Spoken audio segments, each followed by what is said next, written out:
长达半个月的出差终于结束，我归心似箭，车轮滚滚。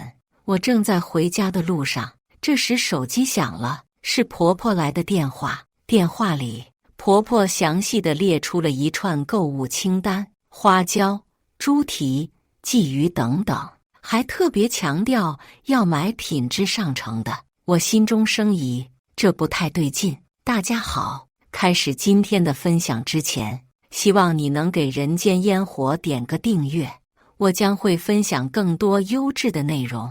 我们家向来讲究实惠，老人们更是节俭持家，饭桌上很少出现这类滋补佳品。难道是河南也回来了？心情顿时轻快起来。我调转车头向菜市场驶去，大包小包地拎着战利品回家，双手不空，只得按响门铃。门应声而开，我却愣住了。一个挺着肚子的年轻女孩，手里啃着苹果，笑容满面地看着我。秦玲姐，对吧？我是冯瑶，叫我瑶瑶就好了。我还在发呆，她推开门，热情地邀我入内。快请进，别站着了。我想，大概是乡下来的亲戚吧，便也回了个微笑。我换鞋时，无意间发现他穿着我的拖鞋，我默默地换了另一双，而他自然地接过我手中的重物。姐，这些我来拿。说完，他熟练地往屋里走。我不由自主地想，现在的小姑娘都这么不见外吗？心里有点不舒服，但又觉得自己太小心眼了。客厅里不见河南的身影，厨房却传来婆婆的惊呼：哎呀，瑶瑶，你快放下，这些东西太重了，让阿姨来拿。瑶瑶，婆婆把她推出厨房，看到我只是淡淡地说：回来了。结婚3年，公婆虽不算热情，但总是笑脸相迎。今天的冷漠让我心生疑惑，尽管疲惫，但我也开始察觉到这个家不同寻常的氛围。那个在客厅看电视的女孩，我并未多问，也许真的只是亲戚吧。婆婆总喜欢往家里带亲戚。我回到自己的房间，洗了个澡，上床小憩，迷迷糊糊中，总觉得有什么地方不对劲。这种感觉在饭桌上得到了验证。婆婆高兴地说：瑶瑶得多吃点，毕竟怀着小小男呢。我惊愕的筷子都掉了。你说什么？你再说一遍。我说呀，瑶瑶怀了小男的孩子，你也要当妈妈了。她的喜悦溢于言表，而河南想说什么，却被婆婆一眼瞪了回去。我目瞪口呆，这到底是什么情况？我的目光不由自主地落在了冯瑶那隆起的肚子上，一个离奇而可怖的念头在我心田悄然滋生，疯狂蔓延。当我的目光与冯瑶相遇，她不自觉地退缩，紧紧挨着身旁的河南，我的丈夫。讽刺的是，这顿饭，我的丈夫居然与她并肩而坐，而我刚刚还与她闲聊，甚至好心地为她递上水果。我强忍住狂乱的心跳，凝视着我的丈夫河南。河南，你告诉我，这究竟是怎么回事？我的声音中竟不自觉地带着一丝祈求。从相爱到步入婚姻，我与河南的感情始终如一，甚至被朋友们誉为模范夫妻。尽管河南出身平凡，性格较为懦弱，有时显得过于依赖母亲，但他对我始终呵护备至，这便足够了。我深信我们彼此相爱且信任，因此我将最后的希望寄托在他身上。然而他竟连我的目光都不敢迎接。小玲，你听我说。他试图解释，却显得如此无力。别废话，你就说到底有没有这回事？我打断了他。他焦急得如同热锅上的蚂蚁，满脸通红，却支支吾吾说不出个所以然。他无助地转向婆婆：妈，你来说。那一刻，我仿佛听到内心深处有什么东西破碎了。就在这时，一直沉默的冯瑶突然跪在我面前：“秦玲姐，对不起，是我对不起你。”她泪流满面，楚楚可怜。我该拒绝阿南哥的，对不起，是我破坏了你们的幸福婚姻。她抚摸着孕肚，哽咽道：“可是孩子是无辜的呀，我不想扼杀这个无辜的生命，我真的做不到。”她的声音颤抖而坚定。所以你选择伤害我。我冷冷地掰开她紧抓着我腿的手。如果说刚才我还一时恍惚，那么现在我的内心只剩下深深的绝望和怨恨。她捂着肚子，露出痛苦的神情。婆婆立刻上前扶起她，责备地看向我：“你要是敢伤害我大孙子，我跟你没完。”婆婆的语气充满了威胁。冯瑶擦了擦眼泪，继续哽咽道：“秦玲姐，你放心，我不会和你抢阿南哥的。我只是想把孩子生下来，等孩子出生了，我立刻就离开，好吗？”她恳求地看着我：“求求你体谅一个母亲的心情吧。”她的泪水再次滑落。婆婆没让她继续说下去，而是扶她到沙发上坐下，又体贴地为她端来一杯水。你和一个3年都没能生孩子的女人说什么心酸，她是不会懂的。婆婆的话语中充满了嘲讽。我保持沉默，甚至连眼皮都没抬一下。餐桌上，公公阴沉着脸抽着旱烟，而何南偷偷瞥了我一眼，却不敢出声。这一切真是荒谬至极。婆婆安抚好冯瑶后，见我一副愤恨难平的模样，不禁重重地叹了口气：“你这孩子怎么这么不懂事呢？”她责备道：“你说你倔什么倔？你和小南在一起这么多年，我们对你还不够好吗？你讲点良心好不好？我们结婚都3年了，你连个孩子都没给我生，现在有人愿意为你生孩子，你还不知足？你可以不费吹灰之力就当妈了。这是别人求都求不来的好事，我要是你就偷着乐了。”婆婆一脸高傲，往日的和蔼可亲已不复存在。这时，我老公何南才鼓起勇气插话：“小玲，你能不能就听妈的一句劝？没事的，过段时间就会好的。瑶瑶自己都说了，她生完孩子就走，不会破坏我们的婚姻的。”她急切地说着，却没注意到冯瑶脸色的微妙变化。就在这时，一直沉默的公公终于发话了。他也只是说：“先让孩子出生再说。”听见你爸说的了吗？就这么定了。小玲啊，说实话，我挺羡慕你的，不用生孩子就能当妈妈，真是福气呀！我看着他喋喋不休的嘴，不由得冷笑出声。这种福气你也值得拥有。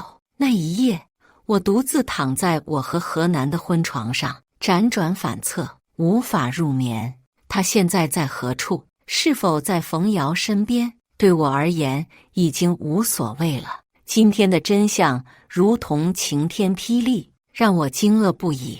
在黑暗中，我回想起和何南在一起后的这些年，才发现原来一切都有预兆。今天的结局只是时间问题而已。我和何南在大学相识，我自幼父母双亡，性格孤僻，他如阳光般温暖，轻易吸引了我。之后的故事平淡无奇，我们恋爱、订婚、结婚。我渴望家庭的温暖，何南家的和谐氛围让我倍感珍惜，公婆的疼爱更是让我感动不已，却忽略了那些隐藏在甜言蜜语背后的鄙视和暗流涌动。我珍视这份感情，所以愿意用父母留给我的积蓄支持何南创业，承担大部分生活开销，甚至不介意把他父母接到我爸妈为我买的房子里同住。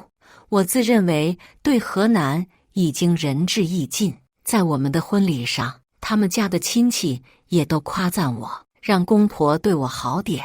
那时的我太过天真，竟未看出这一家人笑容背后的尴尬与不屑。婚后第2年，公婆的老家拆迁，加上高速公路占地补偿，他们家在城里一下子买了6套房。如果说之前他们家靠我养活，那么现在他们算是扬眉吐气了。尽管如此，公婆对我还是一如既往的好。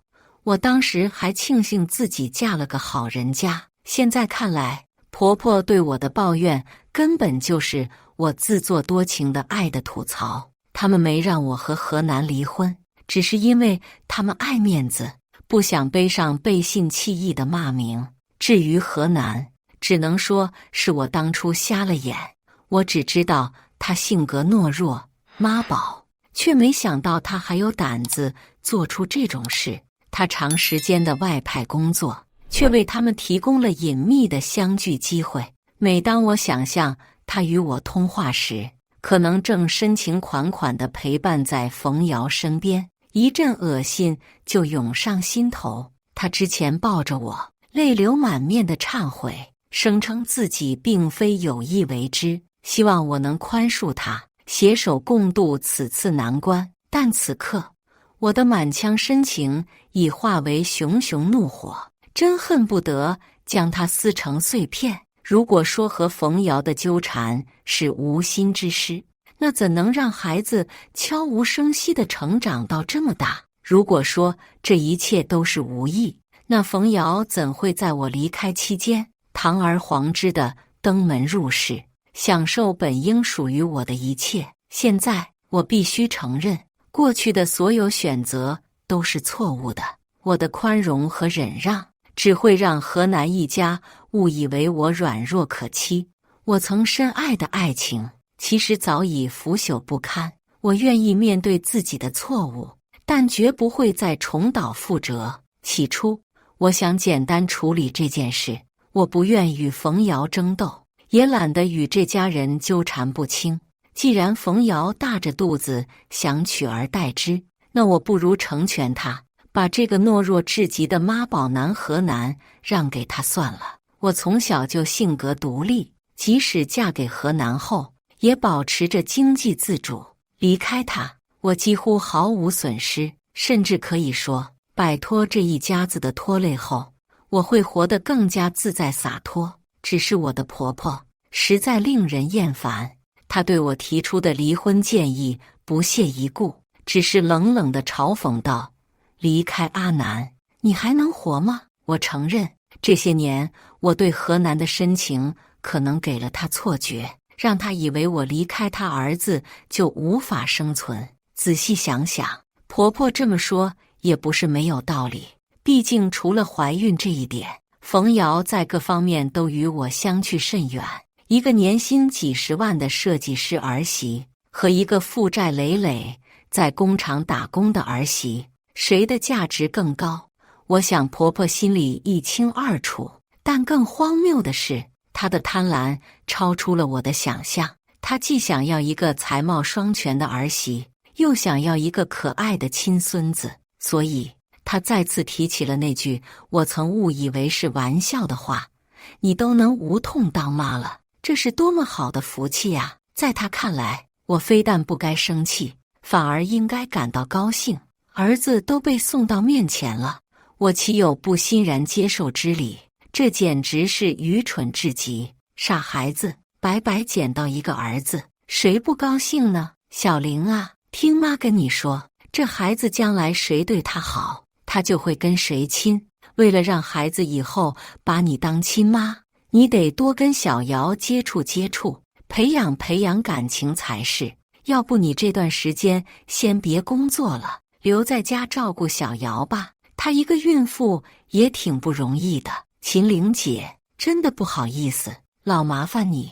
你看我现在这情况，也帮不上你什么。冯瑶与我婆婆一唱一和，仿佛多年的默契搭档，他俩和谐共处的画面，反倒让我像个局外人。没关系，我会让你们都满意的。我表面平和的回应，内心却泛起冷笑。咱们就拭目以待吧。想让我难过，那我也会让你们不得安宁。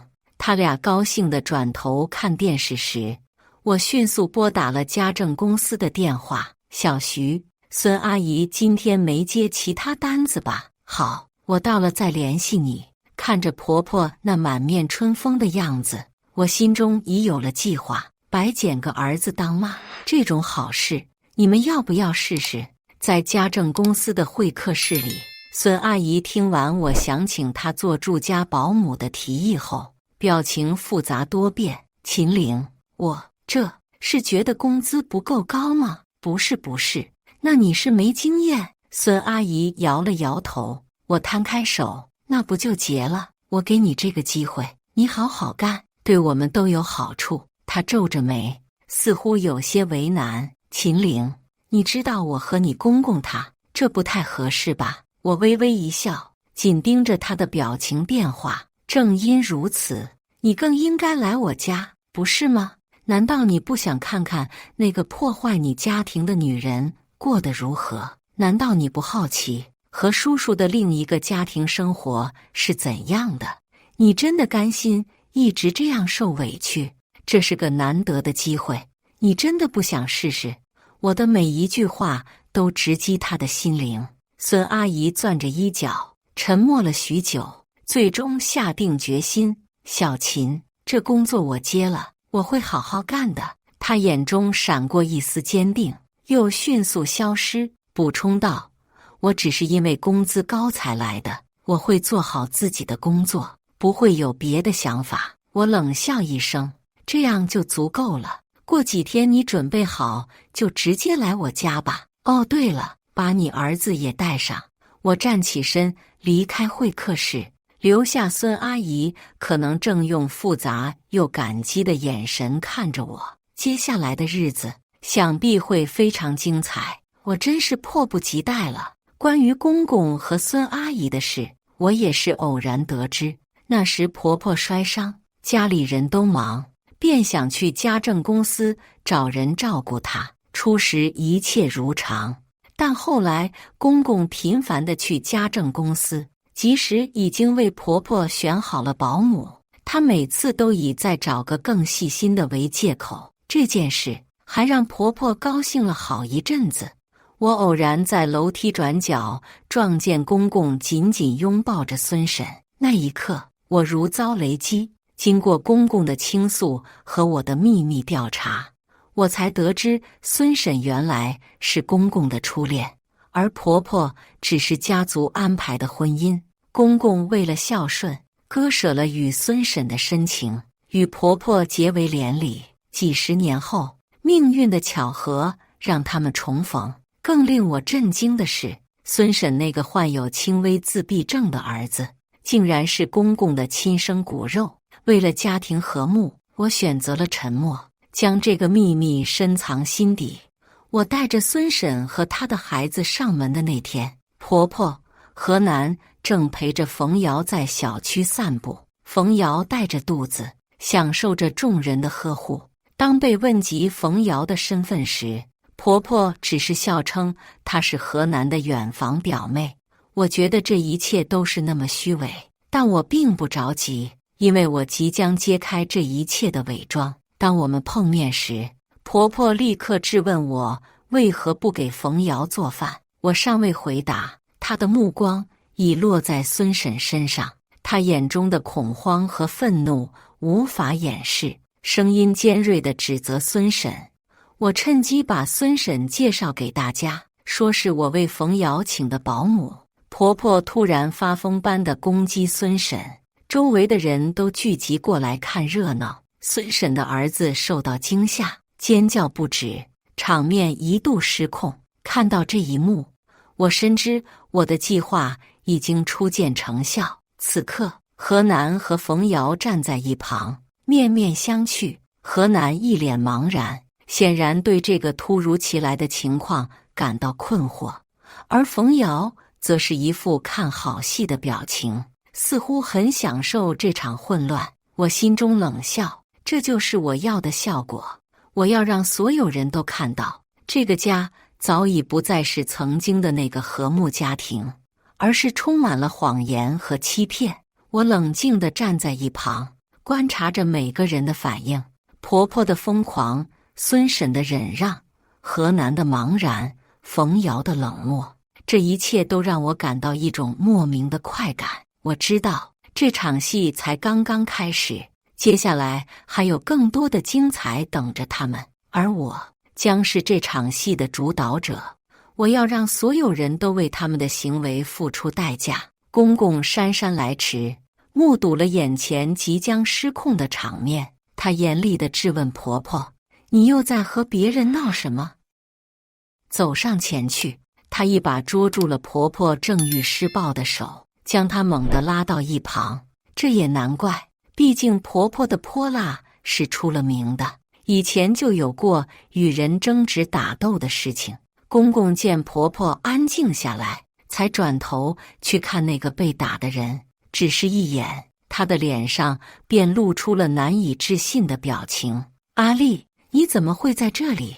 他试图去触摸孙婶脸上的伤痕，却被她低头巧妙地躲开了。婆婆虽然被何南紧紧拉住，但嘴上依然不饶人，言辞越发难听。我就知道你是来抢男人的，你这个臭狐狸精，这么多年了还不死心。他口中的唾沫在阳光下飞溅，突然一个响亮的巴掌声响起，气氛瞬间凝固。婆婆愣在原地，然后爆发出愤怒的吼叫：“你居然打我！这么多年你都没动过我一根手指，现在为了这个贱人你打我！”她的哭喊声引来了大半个小区的人围观。这场闹剧最终在公公阴沉的一句“回家再说”中结束。婆婆以为她的大吵大闹能捍卫自己的地位，让公公警醒，却不知厌恶的种子已经在公公心中悄然生根发芽。我看着围观的人群对我们指指点点，心中却充满了欢喜。这个一向好面子的家庭，如今算是颜面尽失。我相信不久之后，大家就会看出冯瑶这个远房表妹的真实身份。别急，更精彩的好戏还在后面。在宽敞明亮的客厅里，气氛异常尴尬。这个所谓的家，此刻坐着河南的小三和私生子，以及公公的小三和私生子。这种场面，无论放在哪里，都是爆炸性的新闻。孙婶的脸上带着抓伤，我能看出公公的心疼。他本想亲自为孙婶上药，却突然意识到自己的身份不合适，于是让我代劳。而婆婆在一旁喘着粗气，用恶毒的眼神盯着孙婶，却碍于公公的威严，不敢再发脾气，只好把气撒在我身上。秦玲，你什么意思？找谁上门不好，非得找他？你故意恶心我是不是？我装作无辜地眨了眨眼睛，摇摇头说：“真的没有啊，妈，我不知道孙婶和公公是旧相识。”旧相识这3个字，我故意咬得很重。公公、婆婆和孙婶的反应各不相同。哎呀，妈，我真的是看孙婶专业能力强才请她的。您不也希望大孙子能平平安安出生吗？婆婆的脸色微微一变，但没说什么。河南这个没脑子的还附和道：“对呀，妈，小玲她不了解情况吗？再说了，爸和孙婶的事情都过去了，您就别再计较了。真是蠢到家了，他妈都气成那样，他还火上浇油，结果被他妈甩了一耳光。你是谁生的？帮谁说话呢？”河南哪里受过这种气，立马就呜呜咽咽地哭了起来。我看着他这样，更觉得自己当初真是瞎了眼。婆婆气得无处发泄，目光一转就盯上了孙婶旁边的男人，冷哼一声：“你儿子，哼，怎么是个傻子？”孙婶的儿子孙亮比河南还大几岁，身材高大魁梧，却患有自闭症，看起来呆呆的，跟河南比简直天壤之别。婆婆本就心里不平衡，但在这点上找回了些自信。可没等孙婶开口，公公就急着维护孙亮，这让婆婆起了疑心。我看着她眼珠子转来转去，似乎越想越不对劲，最后惊叫起来：老何，这是你的种！事情发展得太喜人了。我坐在一旁看好戏，河南有些无措地扯我衣角，被我狠狠地瞪了回去。没想到的是，公公竟然很平静地承认了，有点破罐子破摔的意思。你怎么敢这么做？你对得起你爸妈和我吗？婆婆声泪俱下，我跟了你这么多年，没想到你在外面养的野种都这么大了。婆婆大哭大闹，公公烦了，直接说：是不是想离婚？行，我可以成全你。你觉得都是我的错，我可以净身出户。这句话把婆婆唬住了，她像泄了气的皮球一样安静下来。这就是我和婆婆的不同，她无论如何都不愿舍弃公公，即使知道他出轨了。那么泼辣的他，竟然也是个恋爱脑。婆婆沉默了，我趁机开口：妈，您换个角度想想嘛，您看孙亮这么高大帅气，多好啊！婆婆疑惑地看了我一眼，我继续道：无痛当妈，您应该高兴才对。我这话一出，在场的人都愣住了。秦玲，你不要太过分了。我哪里过分了呢？妈妈，孙亮在古代还得称您一声嫡母呢。妈，您这样瞪着我做什么？这不是您说的福气吗？别人想求都求不来呢。看着婆婆那想要发火却又强忍着的模样，我心中暗笑不已。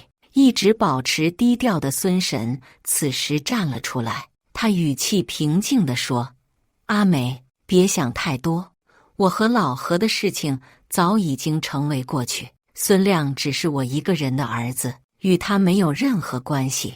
我在这里纯粹是为了工作，合同结束后我会立刻离开，不会对你的家庭造成任何影响。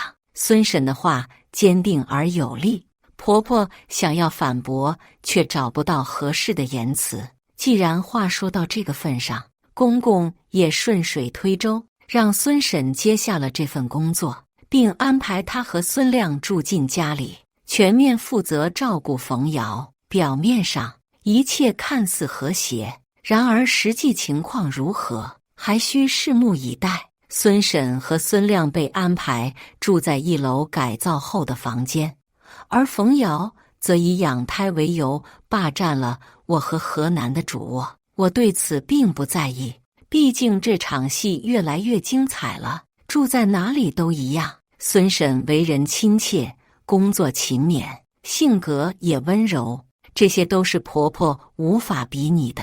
她对我特别好，经常为我做些美食。有趣的是，婆婆的危机感越来越强，她开始与孙婶明争暗斗，不仅在对待冯瑶上如此，在对待我时也同样如此。如果孙婶为我下面条，婆婆就会为我冲咖啡；如果孙婶帮我洗衣服，婆婆就会帮我刷鞋；如果孙婶多和我说几句话，婆婆肯定会找些话题和我闲聊。不得不说，此刻的婆婆真像一只上蹿下跳的猴子，既可笑又可悲。她这么做无非是怕我和孙婶联手耍什么花样，毕竟是我把孙婶带回家的，婆婆也没天真到相信我对此一无所知。这一切反而让冯瑶感到不安。明明她应该是这个家的重点关注对象，但在这个混乱的家庭中，身怀6甲的她反而失去了光环。冯瑶现在与初次见面时判若两人，她开始暗示我应该尽快给她腾地方。她认为母凭子贵，自己才是这个家新的女主人。河南看在眼里，却只会一边求我不要离开，一边哭着向他妈妈求助，看得我只想吐。变故发生在一个平凡的早晨，当冯瑶摔倒在楼梯口，指着一脸茫然的孙亮说他推了我时，我知道好戏即将上演。事情的真相无人知晓，冯瑶并无大碍，但这件小事却成为了战争的导火索。婆婆终于找到了发泄的出口，她抬手就狠狠地打向孙亮：“你这个小混蛋，是不是想害我的亲孙子？呸！真是有什么样的妈，就有什么样的儿子。你叫啊，你在叫啊，你在乱叫，我真的会动手！”婆婆陷入疯狂，把孙亮压在地上。孙亮发出撕心裂肺的吼叫，何南在一旁吓得不敢出声，而孙婶则是怯生生地上前试图劝说。她始终保持着弱势的姿态，只知道歉，绝不还手。任何人看到都会心生怜悯，但只有我注意到了，她藏在衣袖下紧握的拳头。婆婆绝不会是她的对手。这件事最终以孙婶主动辞职离开我家而告终。小玲，真的很抱歉，孙婶没能力，实在无法继续这份工作了。孙婶眼泪汪汪的，牵着儿子，拎着大包小包的行李就出门了。婆婆在身后高傲地叫嚣：“滚，快滚！真不知道你们哪来的脸，还敢上门来！”她和冯瑶对视一眼，会心一笑。这一切显然是早有预谋的，毕竟明眼人都看得出来，孙婶和我亲近，而公公又和孙婶有着说不清的关系，所以只要孙婶还在我家，这两个人就别想过安稳日子。看着婆婆一脸得意的样子，我真是想笑，以为这样就结束了。别急，真正的戏码还没开始呢。得知孙婶母子被婆婆赶走，公公果然大发雷霆。可以说，我和何南在一起这么久，这还是第一次看到他发这么大的火。婆婆捂着被扇红的脸，硬气地质问公公：“你就这么心疼那个小贱人？为了个小三儿，你居然这样对我？你还有没有点良心了？我就是要让他们滚，滚得远远的，永远也别出现在你面前。你这么瞪着我干什么？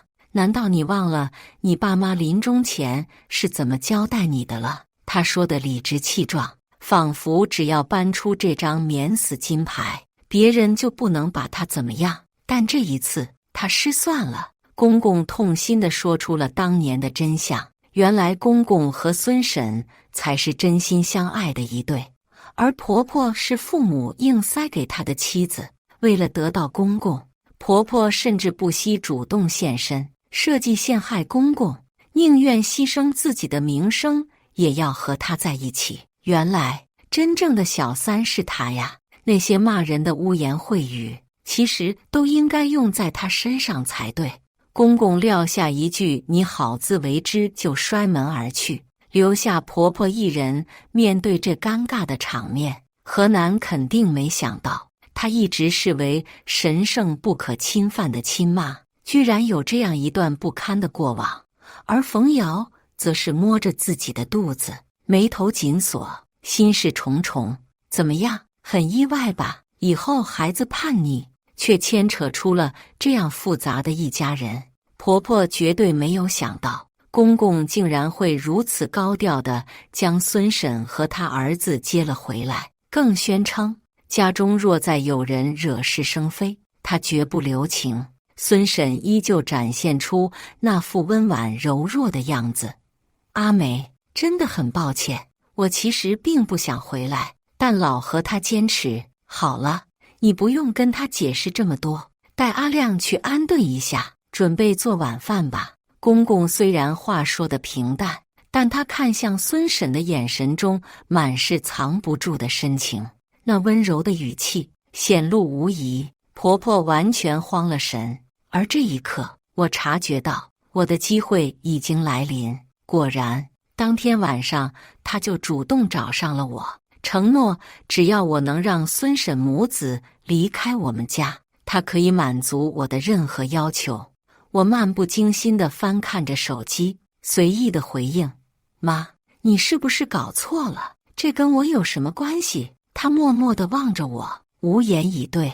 最后，我轻笑一声：“这个问题先不说，我想问你，冯瑶的事情是你安排的吧？”婆婆愣了一下，最终还是低头承认了。她解释说：“我和河南结婚这么久了，他因为一直抱不上孙子而着急。冯瑶是他老家熟人的女儿，生育能力强，这一切都是他精心策划的。河南起初并不愿意，但又不敢反抗他，更抵挡不住冯瑶的温柔诱惑，所以你们就联合起来骗我，直到孩子都快藏不住了。婆婆颤抖了一下，急忙解释说，只是想让冯瑶生个孩子，之后会给她一笔钱，让她回到乡下。我笑了笑，用她自己的方式回应她：哦，那孙婶的事情也很好解决呀，给她一笔钱让她走，把孙亮留下来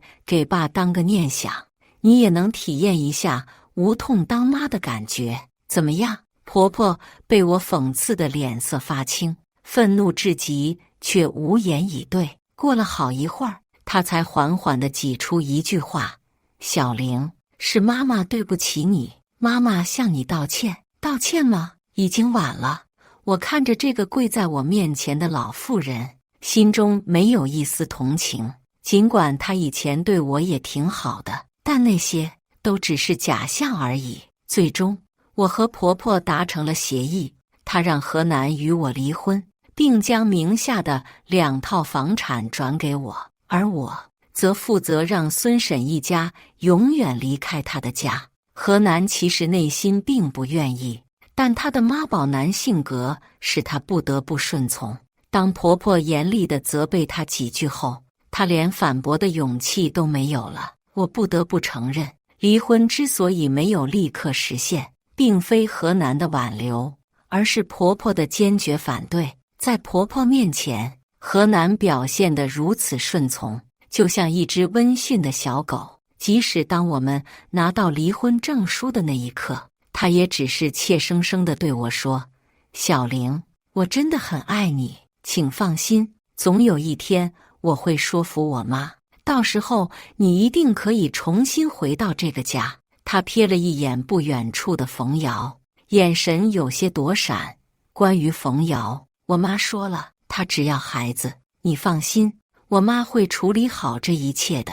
我看着她说话，却默不作声。河南，你真的太可悲了。离婚事宜确定后，我们迅速处理了房产转让问题。当初拆迁所得的6套房子，公公和婆婆名下各有3套，而现在其中2套已经归我所有。完成房屋转让手续后，我收到了婆婆的消息，她表示无法再忍受孙婶母子在她家中的存在，必须让他们尽快离开。我简单的回复了好的，然后我将今天早上刚收到的河南的体检报告转发给了孙婶。我写道：我能为你做的只有这么多了，你应该知道接下来该怎么做吧。和河南结婚的这3年里，我们并没有刻意避孕，但却一直未能怀孕。最初我也以为问题出在我自己身上，但多次的检查结果都显示我的身体状况非常良好。面对各方的压力，以及婆婆日渐明显的冷嘲热讽，我决定也让河南去做个检查。然而检查结果还没出来，家里就接连发生了很多事情，直到今天我才有空去医院取回报告。当我看到报告单上醒目的确诊无精症5个大字时，我感到了一种痛快和兴奋。不知道老何家会如何看待这份惊喜，婆婆又会不会对孙婶母子的离开方式感到满意。我很快从公婆家搬了出来，卖掉了父母为我买的房子，在郊区选了一处别墅，按照自己的喜好进行了精心设计，然后心满意足地住了进去。我辞去了朝9晚5的工作，在行业内打拼的这些年，我已经积累了足够的人脉和名气，可以自由地做一名独立设计师。有工作时就全身心投入，没有工作时就在院子里悠闲地休息。再不济，单靠这4套房子的租金，也足够我安稳地度过后半生了。哦，对了，公公也送了我2套房子，是以赠与的方式。准确地说，这是孙婶让他给的。那件事后不久，河南的无经症报告终于被公开了。公婆开始起疑，不管冯瑶如何发誓这孩子就是河南的，他们还是坚持带他去做了羊水穿刺，是要将真相彻底揭开。检查结果揭晓，冯瑶腹中的孩子并非河南所有。婆婆得知真相，愤怒难以抑制，将对这段时间所受的气愤全部发泄在冯瑶身上。冯瑶在惊恐中身体出现了大出血，面对紧急状况，全家都急忙去献血。然而一个意外的发现震惊了所有人，公公是 A 型血，婆婆是 B 型血，但河南却是 O 型血。孙婶带着看热闹的心态挑起了话题。哎呀，阿梅，小南怎么可能是 O 型血呢？是不是哪里搞错了？众人心知肚明，这样的血型组合是不可能出现错误的。这个发现意外地揭露了一个更大的秘密，河南原来是婆婆与另一个男人的私生子。公公愤怒至极，再也不顾任何情面。等到冯瑶脱离危险后，她立刻与婆婆办理了离婚。婆婆虽然拿到了离婚证，却依然不甘心地纠缠着公公。在一次激烈的争吵中，她跑到马路中央，以死相逼。不幸的是，她的愿望竟然成真了。据说，河南在目睹婆婆被车碾压的惨状后，当场精神崩溃，她抱头尖叫，恐惧至极，甚至失禁了。公公后来与孙婶结婚，他送了我房子，并把剩余的财产变卖，给了一笔钱冯瑶。之后，他带着孙亮离开了这座城市，而河南的境遇则十分凄惨。失去了婆婆的她，仿佛变成了一个废人，生活失去了方向。更糟糕的是，她时常精神恍惚，显然还未能从婆婆的惨死中恢复过来。更重要的是，冯瑶对她的报复才刚刚开始。河南的生活陷入了前所未有的困境。她原本依赖母亲过度，如今婆婆的离世对她来说无疑是沉重的打击。她开始整日游荡在街头巷尾，头发凌乱，眼神空洞，身上总是散发着一股难以名状的异味。冯瑶却没有放过她的意思，她心中充满了怨恨和报复的欲望。毕竟河南和她的婚姻本就是建立在欺骗之上。她找到了一群街头混混，给了他们一些钱，让他们时常照顾一下河南。于是，河南经常被这群人捉弄，有时是被嘲笑，有时是被推搡，甚至有时还会被拳打脚踢。但他似乎已经麻木了，对于这些欺辱毫无反应，只是默默地承受着。有一天晚上，河南又被这群混混堵在了一个小巷子里，他们围着河南，嘲笑他的软弱和无能。其中一个混混还拿出了一把刀，在河南面前晃来晃去，威胁说要划破他的脸。就在这时，一个高大的身影突然出现在了巷子口，那是一个中年男人，他穿着一身黑色的西装，脸上戴着一副墨镜，给人一种冷酷而神秘的感觉。他看到河南被围攻，便大步走了过来。那群混混看到这个男人气势汹汹地过来，顿时有些害怕，纷纷后退了几步。男人走到河南身边，扶起了他，然后冷冷地看了那群混混一眼，说道：如果你们再敢动他一下，我保证你们会后悔一辈子。说完，他扶着河南走出了巷子，留下了一群面面相觑的混混。这个男人名叫韩勇，是一个在黑道上有头有脸的人物。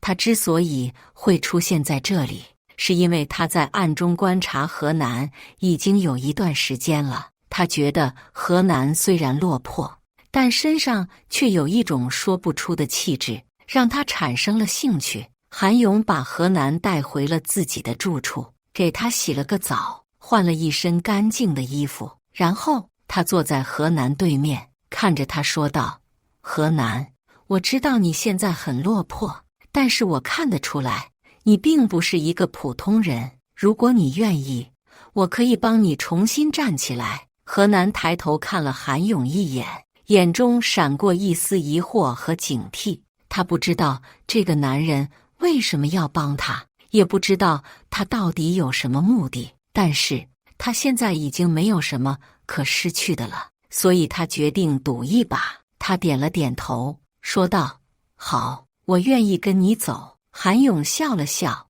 拍了拍何南的肩膀，说道：很好，我相信你不会让我失望的。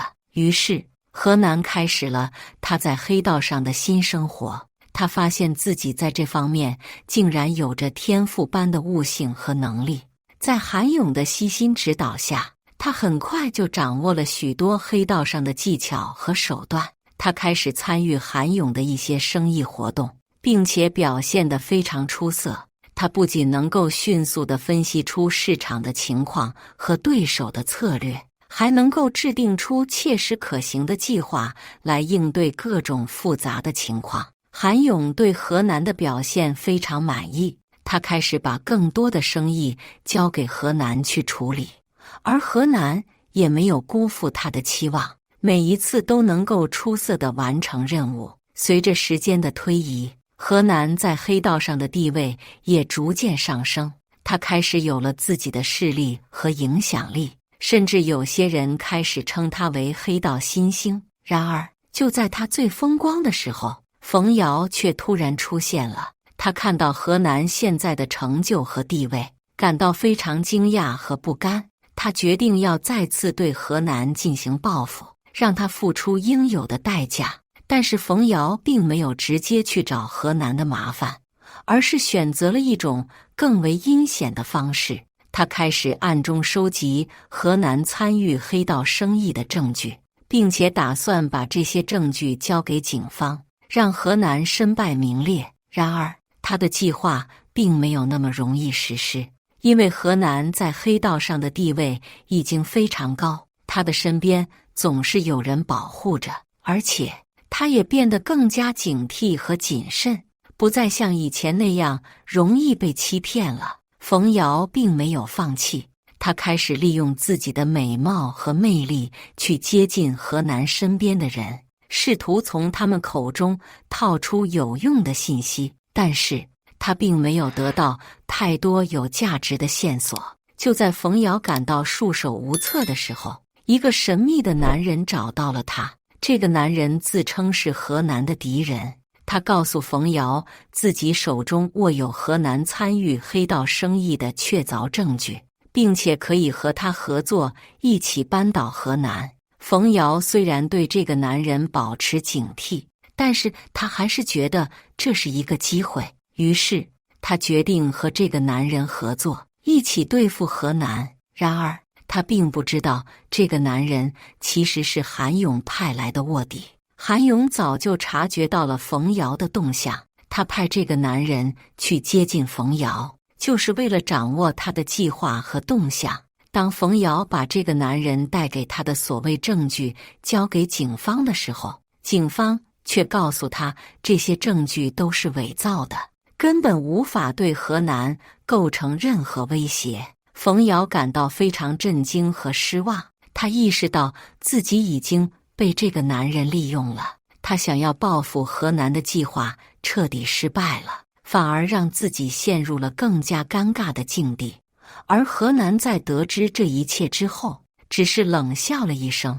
他对于冯瑶的报复行为早已心知肚明，只是没有揭穿而已。现在他终于可以安心地发展自己的事业了，再也没有什么能够阻挡他前进的脚步了。随着时间的推移，何南在黑道上的影响力越来越大，他甚至开始涉足政治和商业领域。